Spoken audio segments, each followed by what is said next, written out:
Hello hello hello my dear friends, कैसे हैं आप लोग। उम्मीद करता हूं आप लोग बहुत अच्छे होंगे। फ्रेंड्स, आज बहुत दिन बाद मैं एक नई वीडियो के साथ आया हूं आप लोगों के सामने और बहुत बहुत इम्पॉर्टेंट बात करनी है आप लोगों से। और बात के साथ साथ आपको कुछ इन्फॉर्मेशन भी देनी है उसके संबंध में। लोगों के मन में बहुत ज़्यादा क्यूरियोसिटी रहती है क्योंकि आजकल जीएसटी में बहुत ताबड़तोड़ जो है गोलीबारी चल रही है, यानी कि नोटिसेस का लेन देन चल रहा है, रिकवरी की प्रोसीडिंग चल रही है। बहुत तरीके से उस पर काम चल रहा है, एकदम धड़ाधड़ डिपार्टमेंट AK-47 चला के रखा हुआ है। अब लोगों के माइंड में बहुत ज़्यादा क्यूरियोसिटी या टेंशन टाइप का कह सकते हो, क्यूरियोसिटी रहती है, टेंशन रहती है कि अरे यार, सो कॉज नोटिस जो आता है वो कैसे आता है, और सो कॉज नोटिस के बाद जो ऑर्डर पास होता है वो ऑर्डर दिखता कैसे है, कैसा ऑर्डर होता है, वो क्या दिखता है, वो उसमें ऐसा क्या होता है। तो ये लोगों के अंदर क्यूरियोसिटी रहती है। क्यूरियोसिटी तो उनके अंदर रहती है जिनका मामला इनसे लेना देना नहीं है। टेंशन उसके लिए रहती है जिसके लिए इसका मामला लेन देन का है। ठीक है, तो कहने का मतलब ये है, ये क्यूरियोसिटी वाली बात उन लोगों के लिए है जिससे कोई लेना देना नहीं, लेकिन सब्जेक्टिव मैटर है उनके लिए जीएसटी। टेंशन वाली बात उनके लिए है जो ऑलरेडी बिजनेस में है और उनके ऊपर रिकवरी वगैरह की सो कॉल्ड नोटिस या यूं कह लो डिमांड रिकवरी वगैरह कुछ जारी हो रही है, तो टेंशन उनके लिए है। तो फ्रेंड्स, उसी के संबंध में हम आज बात करेंगे आपसे कि जो जैसा कि हमने पहले की कुछ वीडियो में डिस्कस किया था आप लोगों के साथ कि भाई यहाँ पे जो है कुल मिला जुला के जो सेक्शन 73 और सेक्शन 74 में सो कॉल्ड नोटिस इशू होते हैं, यानी कि उनका पेमेंट वगैरह जो भी ड्यूज होते हैं उसको नहीं करते हैं तो वहाँ पे डिमांड ऑर्डर इशू कर दिया जाता है। ठीक है, तो अब यहाँ पे हम लोगों को हम यही बताना चाह रहे हैं आपको, डिमांड ऑर्डर कैसे दिखता है, सो कॉल्ड नोटिस कैसे दिखती है, ये चीज़ें हम आपको आज बताएंगे। तो इसके लिए आइए चलते हैं हम लोग कंप्यूटर की स्क्रीन पे और स्क्रीन रिकॉर्डर के माध्यम से हम आप लोगों को आगे बताएंगे कि जो डिमांड जो जो जो सो कॉज नोटिस इशू होती है उसमें किस तरीके की रिक्वायरमेंट रखी जाती है, वो किस तरीके से पूछते हैं, और जो ऑर्डर पास होता है वो किस तरीके से होता है, क्या क्या चीज़ें इंक्लूड होती हैं, और ऑर्डर में क्या चीज़ें ना हो तो वो इनवैलिड ऑर्डर होता है। ये भी आपको जानने की ज़रूरत है कि अगर ऑर्डर में ये पर्टिकुलर चीज़ नहीं है तो वो इनवैलिड ऑर्डर होता है, और ये मान के चलिए कि वहाँ पे आपको चैलेंज भी कर सकते हैं आराम से, कोई दिक्कत वाली बात नहीं है।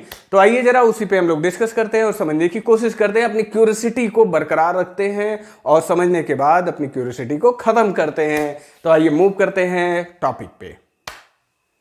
तो सबसे पहले हम बात करें सेक्शन 73 में जो नोटिस वगैरह इशू की जाती हैं उसके ऊपर हम बात कर रहे हैं कि 73 में किस तरीके से सो कॉल्ड नोटिस वगैरह इशू किया जाता है और उसका रेगुलेशन किस तरीके से होता है। तो गाइस, सबसे पहले बात यह है कि जैसा कि हमने आपको सेक्शन 73 और सेक्शन 74 के बारे में बताया था, यहाँ पे अदर देन फ्रॉड की बात आती है, मतलब नो फ्रॉड है, अदर देन फ्रॉड। और यहाँ पे बात आती है फ्रॉड की, यानी कि यहाँ पे इंटेंशन फ्रॉड का होता है। ठीक है, तो ये बात है कुल मिला जुला के यहाँ पे। तो सबसे पहले हम बात करते हैं सेक्शन 73 के ऊपर, जो डिपार्टमेंट एक्शन लेती है वो किस तरीके से लेती है, और रियल नोटिस हम यहाँ पे आपको दिखा रहे हैं किस तरीके से सो कॉल्ड नोटिस इशू होता है और किस तरीके से वो ऑर्डर इशू किए जाते हैं।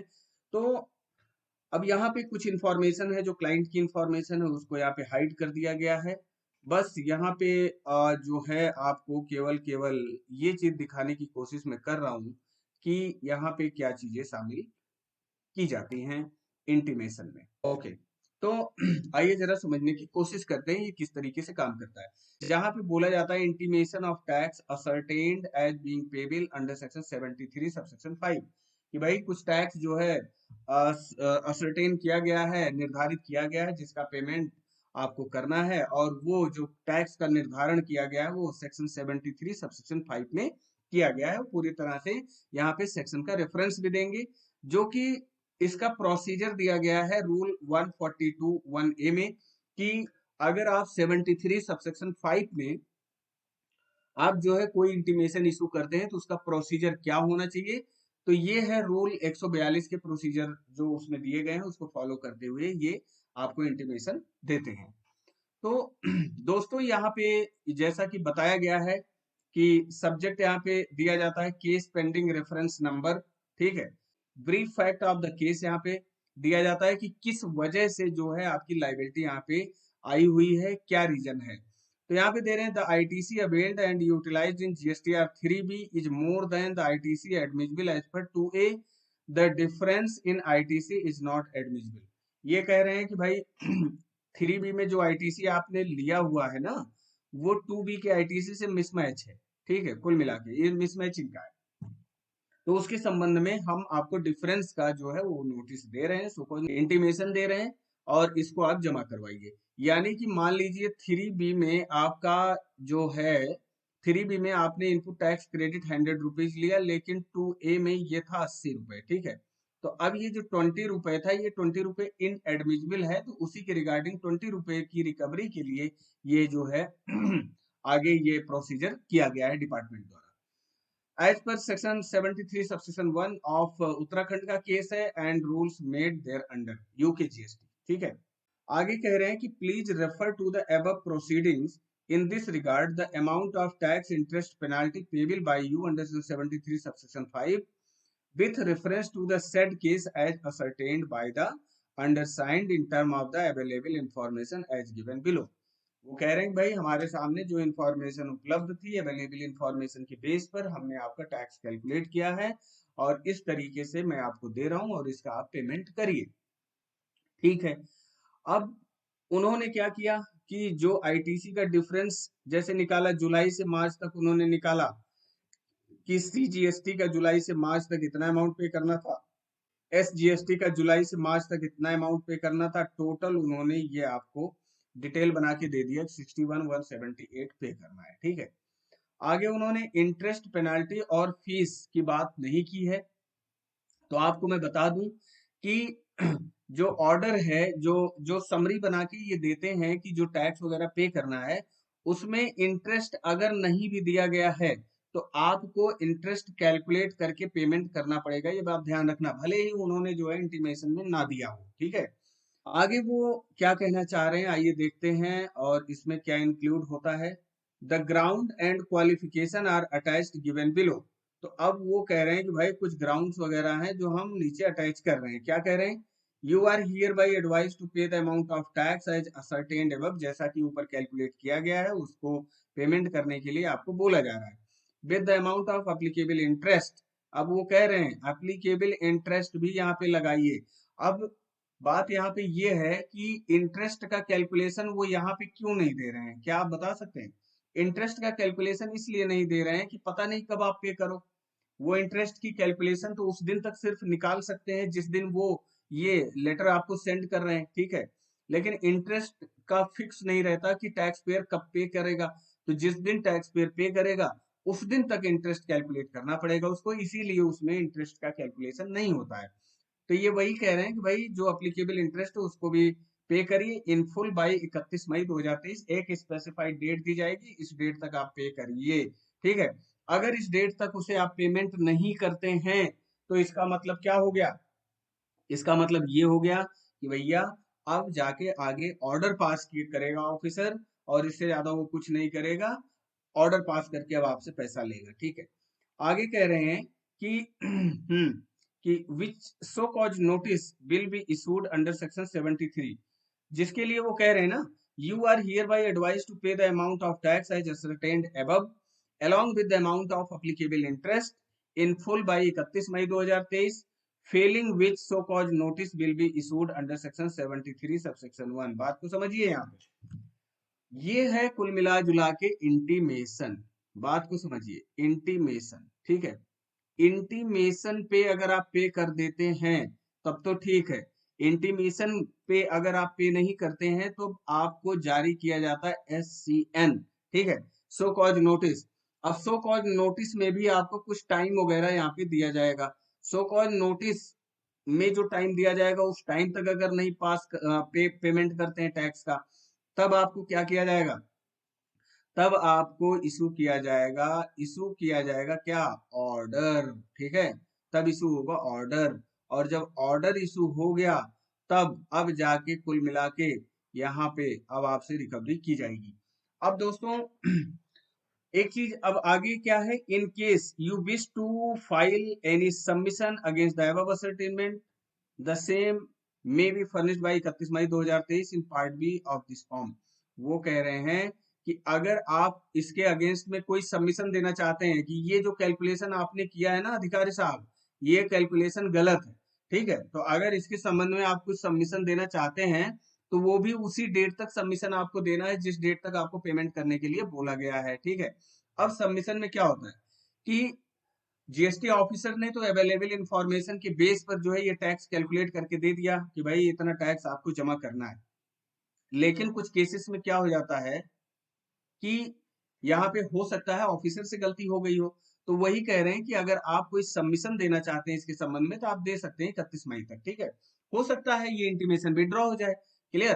तो इस चीज को लेके ये करते हैं। अब एक चीज मैं आपको ये बताना चाहता हूँ कि बहुत सारे प्रैक्टिशनर या बहुत सारे लोग ऐसे हैं जो ये मान लेते हैं कि इंटीमेशन आया है तो चलो अपील फाइल कर देते हैं, ठीक है, अपील फाइल कर देते हैं, या सो कॉज नोटिस आया है चलो अपील फाइल कर देते हैं, ठीक है, या ऑर्डर आया है चलो अपील फाइल कर देते हैं, ठीक है, या वो चैलेंज करना चाह रहे हैं, नहीं पेमेंट करना है, वो कुछ सबमिशन देना चाह रहे हैं पर्टिकुलर स्टेज पे। तो दोस्तों ये मैं आपको क्लियरली बता दूं कि अपील अगेंस्ट ऑर्डर होता है, हमेशा ध्यान से समझिए। अपील जो होगा वो अगेंस्ट ऑर्डर होगा, ना तो अगेंस्ट इंटीमेशन आप अपील कर पाएंगे ना अगेंस्ट सो कॉज नोटिस, यानी कि इन दोनों के अगेंस्ट में कोई भी अपील नहीं कर सकते हैं आप। अपील केवल होगी ऑर्डर के अगेंस्ट में। बहुत केयरफुली समझिएगा इस बात को, क्योंकि यहाँ पे कई लोगों से हमने सुना है कि सो कॉल्ड नोटिस आया है तो क्या मैं अपील फाइल कर दूं। तो गाइस सो कॉल्ड नोटिस पे अपील नहीं फाइल होती, वहां सबमिशन दिए जाते हैं, ठीक है। आप सबमिशन दो, वहां जस्टिफाई करो, अगर चीजें जस्टिफाई होती हैं तो कुल मिला के विड्रॉ हो जाएगी सो कॉल्ड नोटिस, और अगर जस्टिफाई नहीं होती तो आप पे करिए, और आप पे नहीं करते हैं कुछ टाइम पीरियड के दौरान तो आपको ऑर्डर इशू कर दिया जाता है, और जब ऑर्डर इशू कर दिया जाता है तब यहाँ पे आप सबमिशन अपील का विंडो आपके पास खुला है, आप अपील में जा सकते हैं। तो कुल मिला जुला की बात ये है, चाहे आपके पास इंटीमेशन आए चाहे आपके पास सो कॉज नोटिस आए, हर जगह पे टैक्स की समरी आपको बना के वो देंगे, ठीक है। टैक्स की समरी आपको बना के वो देंगे कि आपको टैक्स का पेमेंट कितना करना है, लेकिन उसमें इंटरेस्ट इंक्लूड नहीं करते हैं वो, जस्ट बिकॉज कि दे डोंट नो कि टैक्स पेयर कब पेमेंट करेगा, क्योंकि इंटरेस्ट का कैलकुलेशन डे बाय डे के हिसाब से किया जाता है, इसलिए इंटरेस्ट यहाँ पे समरी में शामिल नहीं करते हैं वो, ठीक है। अब यहाँ पे जो है बात ये है कि इसलिए अब फीस वगैरह भी इन्होंने शामिल नहीं किया, ठीक है, तो जो एप्लीकेबल फीस वगैरह बनेगी वो भी वो आपसे चार्ज करेंगे, या अदर कोई आपने कॉन्ट्रावेंशन कर रखा है तो उसमें अदर चार्जेस भी आपसे लिया जाएगा। लेकिन चूंकि उनके पास अभी जो है अवेलेबल इंफॉर्मेशन केवल टैक्स का था तो इसलिए उन्होंने टैक्स की समरी बना के आपको दे दी है, तो इंटरेस्ट का बाय डिफॉल्ट आपको पेमेंट करना पड़ेगा, चाहे उन्होंने लिखा हो या ना लिखा हो, इंटीमेशन में या सो कॉल्ड नोटिस में या ऑर्डर में कहीं भी अगर नहीं भी लिखा है तब भी आपको इंटरेस्ट का पेमेंट करना पड़ेगा। तो ये तो है भाई इंटीमेशन। इसके बाद आएगा क्या, इंटीमेशन में अगर आप नहीं सुधरे, मौका दिया गया अगर आप नहीं सुधरे तब क्या आएगा, सो कॉज नोटिस आएगा, ठीक है। अब सो कॉज नोटिस पे भी अगर आप नहीं सुधरे तब क्या आएगा, ऑर्डर आएगा। तो सो कॉज नोटिस भी इसी तरीके का जो है आता है कि सो कॉज नोटिस जब आ जाता है तो वहां पे पेनल प्रोविजन कुछ अलग तरीके से काम करते हैं, ठीक है। तो इसलिए हमेशा कोशिश करो कि इंटीमेशन आते ही मामले का रफा दफा कर लो यहीं पे, ठीक है। बहुत ज्यादा स्ट्रेच करने पे आप प्रॉब्लम में आएंगे, तो कभी भी कोशिश ये करिए, हमेशा कोशिश यही करिए सो कॉल नोटिस से पहले ही मामले का तामझाम को निपटा दो पूरा, ठीक है। तो ये कुल मिला के ये जो है इस तरीके से इंटीमेशन इशू किए जाते हैं, और इंटीमेशन में ऑफिसर का भी यहाँ डिटेल रहता है, तो हमने ऑफिसर की पर्सनल डिटेल यहाँ पे हाइड कर रखी है, तो इसमें कोई दिक्कत वाली बात नहीं है। तो आपकी क्यूरियोसिटी आई होप कि खत्म हो गई होगी, कोई दिक्कत वाली बात नहीं है। अब आइए जरा मूव करते हैं हम लोग कि भाई अब सो कॉज नोटिस मान लो आ गई तो ऑर्डर कैसे आता है, ऑर्डर कैसे आता है सो कॉज नोटिस के बाद। तो ऑर्डर पे अब हम लोग बात करते हैं। अब देखिए यहाँ पे ऑर्डर की बात करते हैं और जानने की कोशिश करते हैं कि ऑर्डर किस तरीके से इशू करते हैं। तो ऑर्डर जो है क्या करेगा कि पहला तो नॉर्मली असिस्टेंट कमिश्नर ही ऑर्डर इशू करता है, जो जिसको जिसको हम पहला एडजुडिकेटिंग ऑफिसर बोलते हैं। तो वो असिस्टेंट कमिश्नर होता है। ठीक है, मैं पेन चेंज कर लेता हूं अपना और यहाँ पे एक अलग पेन से मैं लिखना चाहूंगा। ठीक है, आगे बात करते हैं। तो दोस्तों, अब यहाँ पे रेफरेंस नंबर देगा, केस का रेफरेंस नंबर, किसको ये इशू किया जा रहा है, यहाँ पे टैक्स पेयर की पूरी डिटेल रहेगी। ये मैंने हाइड कर रखा है क्योंकि पर्सनल इंफॉर्मेशन है किसी की।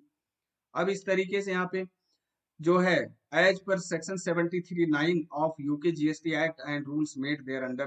ठीक, order under section 73 clear mention रहेगा, ऑर्डर अंडर सेक्शन 73। अगर ये चीज यहाँ पे मेंशन नहीं है ऑर्डर लिखते हुए, द वर्ड ऑर्डर अगर यूज नहीं किया गया है, तो आप उसे ऑर्डर कभी मत मानिए। ठीक है, आगे वो कह रहे हैं, अ सो कॉज नोटिस या statement refer to the above was issued to you under section 73। तो ऑर्डर के पहले सो कॉज नोटिस इशू होता है, सो कॉज नोटिस से पहले इंटीमेशन आती है। ठीक है, तो वो कह रहे हैं कि भाई एक सो कॉज नोटिस तुम्हें इशू किया जा चुका है 73 में, of the act for reason stated therein. जो जो रीजन उसमें लिखा गया था, उसमें प्रॉपर रीजन के साथ हमने आपको सो कॉज नोटिस दिया है।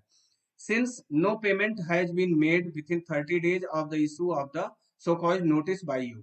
कह रहे हैं कि सो कॉल्ड नोटिस में भाई जो हमने टाइम लिमिट तुम्हें दिया था ना, तुमने उस टाइम लिमिट तक पेमेंट नहीं किया। Therefore on the basis of document available with the department and information furnished bye you, if any demand is created for the region and other details attached in annexure। तो वो कह रहे हैं कि भाई जो भी डिपार्टमेंट के पास अवेलेबल इंफॉर्मेशन थे या जो इंफॉर्मेशन आपने फर्निश किए थे रिटर्न्स वगैरह के माध्यम से, उसके बेस पर हमने टैक्स असरटेन करके वो दे रखा है। ठीक है, प्लीज नोट दैट इंटरेस्ट, वो कह रहे हैं अब बहुत क्लियरली ये मेंशन करते हैं कि भाई please note that interest if any has been levied up to the date of issue of the order. वो कह रहे हैं कि इंटरेस्ट जो है ऑर्डर की डेट तक आपके ऊपर चार्ज किया जाएगा। while making payment, interest for the intervening period between date of order and date of payment shall also be worked out and paid along with the due stated in the order। वो कह रहे हैं भैया जब से बकाया है आपका टैक्स, जब से बकाया है तब से लेके ऑर्डर की डेट तक हम इंटरेस्ट आपसे लेंगे। ठीक है, वो ये कह रहे हैं कि जब से आपका वो टैक्स निकल के आया है तब से लेके ऑर्डर की डेट तक हम आपसे इंटरेस्ट लेंगे। अब ऑर्डर में जितना टाइम दिया गया पेमेंट करने का, उस ऑर्डर की डेट के बाद भी अगर आप पेमेंट करते हैं तो वो इंटरविनिंग पीरियड जो होगा, इंटरविनिंग पीरियड उसका भी इंटरेस्ट हम आपसे चार्ज करेंगे। ठीक है, वो ये भी कह रहा है। अब आगे क्या कहना चाह रहे हैं, अब देखिए उन्होंने डिमांड डिटेल बना के दे रखी है। अब एक बात हमेशा ध्यान रखिएगा, चाहे इंटीमेशन हो, चाहे सो कॉज नोटिस हो, चाहे आपका ऑर्डर हो, ठीक है, हर जगह पे समरी ऑफ टैक्स जरूर रहेगा। वो समरी बना के देंगे। अगर समरी उसके साथ अटैच नहीं है तो तो थ्योरी बेस में सिर्फ लिखा हुआ है तो वहां पे इसका मतलब वो ऑर्डर करेक्ट नहीं है या इंटीमेशन करेक्ट नहीं है। हमेशा जो है समरी, ये लॉ में प्रोवाइड है, ये मैं नहीं कह रहा हूं, ये लॉ कहता है कि कोई भी इंटीमेशन आए, कोई भी सो कॉल नोटिस या कोई भी डिमांड ऑर्डर आती है आपके पास, तो उसमें समरी जरूर से जरूर होनी चाहिए। तो उन्होंने ये देखिए पूरा का पूरा जो है इन्होंने टैक्स निकाल के दिया है जो इन्होंने इंटीमेशन में या सो कॉल नोटिस में दिया था। उसके बाद अब चूंकि ऑर्डर पास हो गया तो ऑर्डर अब पास कर रहे हैं भाई, तो ये अपना भी तो खर्चा वर्चा लेंगे, कि खर्चा वर्चा का मतलब पेनाल्टी। ठीक है, और इंटरेस्ट तो वो कह ही रहे हैं आपसे खुशी खुशी जमा कर देना। ठीक है, तो ये तीन चीजें तो वो नॉर्मली आपसे वसूल ही रहे हैं। आगे फीस और अदर चार्जेस कुछ वो डिपेंड करता है हालात के ऊपर, आपसे लिए जाते हैं कि नहीं लिए जाते हैं। ठीक है, अब यहाँ पे बात निकल के कुछ इस तरीके से आती है। आगे कह रहे हैं you are hereby directed to make the payment on this date, failing which proceeding shall be initiated against you to recover the outstanding dues.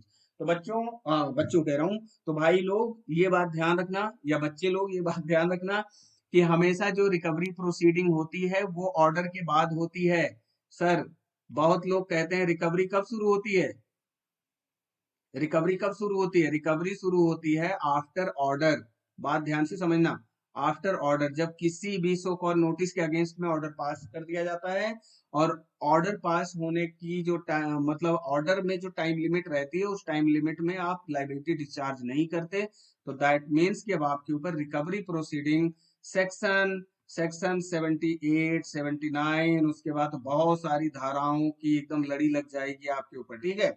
ये सारी धाराएं एक तरफ से काम करना शुरू कर देंगी। तो कहने का मतलब ये हुआ कि आप इनिशियल स्टेज पे निपटारा कर ही दो, ज्यादा सही होता है। आगे अब वो जो समरी बना के दे रहे हैं वो DRC 07 में आपको समरी देंगे। DRC 07 जिसके थ्रू वो ऑनलाइन आपसे इलेक्ट्रॉनिक लायबिलिटी लेजर के थ्रू उसका पेमेंट भी करवाएंगे। अब ये कह रहे हैं इसमें जो इन्होंने समरी लगा रखी है, इस समरी में वो बोल रहे हैं कि भाई जो टैक्स पीरियड है वो इस टैक्स पीरियड से इस टैक्स पीरियड के बीच का मामला है। और इशू जो है इसमें क्या इशू था, ITC availed and utilised in 3B and 2A का डिफरेंस है, जो कि आईटीसी इन एडमिजिबल है। फिर से मैं बता देता हूं, जैसा कि आपने 3B में input tax credit 100 rupees claim किया और 2A में आपका 80 रुपीज का है, तो दैट मीन्स कि एलिजिबल तो आप इसी के लिए थे, ठीक है, एलिजिबल तो आप इसके लिए थे, लेकिन 20 रुपए आपने यहाँ पे एक्सेस ज्यादा ले रखा है इनपुट टैक्स क्रेडिट, ठीक। तो ये 20 रुपए का ये जो डिफरेंस हुआ ना, इसके लिए आपके ऊपर ये कार्यवाही चल रही है, राइट। आगे बात करते हैं, ये देखिए समरी का डिटेल पूरा इन्होंने दिया है उस टैक्स पीरियड का निकाल के, ठीक है। मेरे विचार से ये बात क्लियर हुई होगी और क्यूरियोसिटी खत्म हुई होगी कि भाई किस तरीके से ये ऑर्डर पास करते हैं, ठीक। ये बात हो गई। आगे कह रहे हैं you are hereby directed to make the payment this date, failing which the proceeding shall be initiated against you to recover the outstanding dues. वो कह रहे हैं भैया अगर आप फेल हो जाते हो उसके बाद अगला हथियार हम रिकवरी वाला शुरू कर देंगे, 78, 79 के तामझाम हम लेके चले आएंगे आपके पास। तो कुल मिला जुला के ये इस तरीके से ऑर्डर पास होता है। और जो ऑर्डर पास होता है उसमें क्लियर लिखा होना चाहिए कि ऑर्डर किस धारा में पास हुई है। बात को समझिए, किस सेक्शन में वो ऑर्डर पास हुआ है ये क्लियर मेंशन होना चाहिए।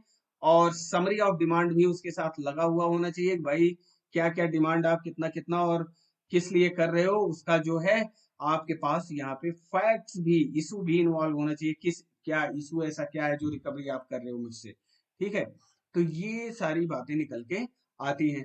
तो इंटीमेशन, अब दोस्तों यहाँ पे सो कॉल्ड नोटिस मेरे पास नहीं है, लेकिन मैं आप लोगों को ये मैं बता दूं कि ये मैं बताना चाहता हूं कि जब भी जब भी कोई भी सिचुएशन क्रिएट होती है, ओहो ये क्या खुल गया, जब भी कोई भी सिचुएशन क्रिएट होगी तो सबसे पहले जो है डिपार्टमेंट कहेगा यार आराम से इसके ऊपर हाथ रखो अभी। तो सबसे पहले क्या करते हैं, इंटीमेशन देते हैं। सबसे पहले वो आपको क्या देंगे, क्या देंगे, इंटीमेशन देंगे। सबसे पहले वो आपको इंटीमेशन देंगे, इंटीमेशन।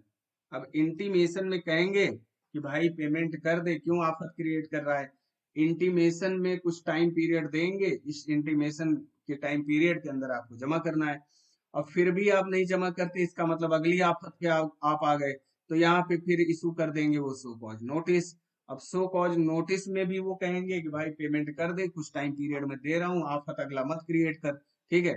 अब उस आफत में भी, उसमें भी आप आफत क्रिएट कर देते हो, तब कहेंगे लो भैया अगला हथियार हम ऑर्डर का पास कर रहे हैं, ऑर्डर दे रहे हैं, अब आओ। अब क्या होगा, अब तो आपको आगे आना ही आना है चाहे जिस हालत में, अब यहाँ बैक बैक नहीं जा सकते आप, ठीक है। तो अब ऑर्डर के अगेंस्ट में कुल मिला जुला के आपको अगर कोई सबमिशन देना, अब ऑर्डर के अगेंस्ट में दो बातें निकल के आती है, यहाँ पे बात को समझिए। ऑर्डर के अगेंस्ट में दो बातें निकल के आती हैं, कैसे बताऊं कैसे बताऊं, किस कलर में बताऊं मैं, ठीक है, इस कलर में मैं बताता हूँ। ऑर्डर अगर आ गया तो यहाँ पे दो बातें निकल के आती हैं, ठीक है, तीन बातें निकल के आती हैं। या तो आप फुल्ली एग्री कर जाओ, फुल्ली एग्री कि भाई ठीक है मैं पेमेंट कर दूंगा, ठीक है। ऑर्डर आ गया, आप फुल्ली एग्री हो गए कि हम पूरा पेमेंट करेंगे, ठीक है। या तो आप पार्टली एग्री कर रहे हो, पार्टली एग्री कर रहे हो, ठीक है, कि भाई हम पूरी तरह से एग्री नहीं है इसमें, जैसे 100 रुपए की अगर आपने डिमांड निकाल के दी हुई है तो हम जो है यहाँ पे अगर फुल्ली एग्री होते हैं तो 100 रुपीज का पूरी तरह से एग्री कर लेते हैं, हम पूरा पेमेंट करेंगे।